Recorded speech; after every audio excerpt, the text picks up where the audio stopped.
சிங்கமும் புத்திசாலி முயலும். ஒரு காட்டுல சிங்கராஜா வாழ்ந்துகிட்டு இருந்தது.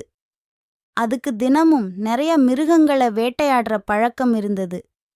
தன்னோட பசி தீந்த பின்னாடியும் அது தினமும் வேட்டையாடுச்சு. இத பார்த்த மத்த மிருகங்கள் எல்லாம் ஒன்னு சேர்ந்து ஒரு முடிவு பண்ணங்க.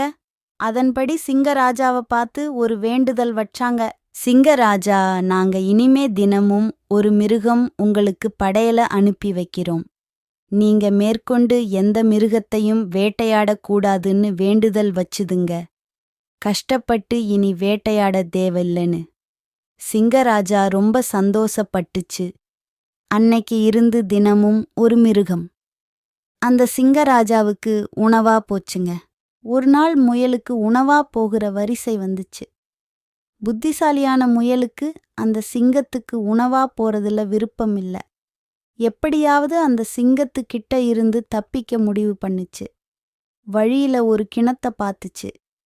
அது பக்கத்துல படுத்து தூங்கிட்டு கொஞ்ச நேரம் கழிச்சு சிங்கத்துக்கிட்ட போச்சு. ரொம்ப பசியோடவும் கோபத்தோடையும் இருந்த சிங்கம், என் எவ்வளவு நேரம்னு கேட்டுச்சு. நான் ரொம்ப சின்னதா இருந்ததால இன்னும் 2 முயலையும் உங்களுக்கு அனுப்புச்சாங்க. ஆனா அந்த கிணத்துல இருக்கிற சிங்கம் என் முயல் நண்பர்களை தின்னுடுச்சு அப்படின்னு சொல்லுச்சு. இத கேட்ட சிங்கத்துக்கு கோபம் வந்துச்சு. எனக்கு அந்த சிங்கத்தை காமின்னு சொல்லுச்சு. கிணத்த காமிச்ச அந்த முயல், ஐயா சிங்கராஜா, உள்ளதான் அந்த பெரிய சிங்கம் இருக்கு, எட்டி பாருங்கன்னு சொல்லுச்சு. உள்ள எட்டி பார்த்த சிங்கத்துக்கு அதோட உருவமே தெரிஞ்சிச்சு. அத பார்த்து கோபமான சிங்கம் உடனே உள்ள குதிச்சது. அவசரப்பட்டு உள்ள குதிச்சிட்டமேன்னு ரொம்ப வருத்தப்பட்டுச்சு அந்த சிங்கம். முயலோட புத்திசாலி தனத்தை எல்லா மிருகமும் பாராட்டுச்சுக்கு.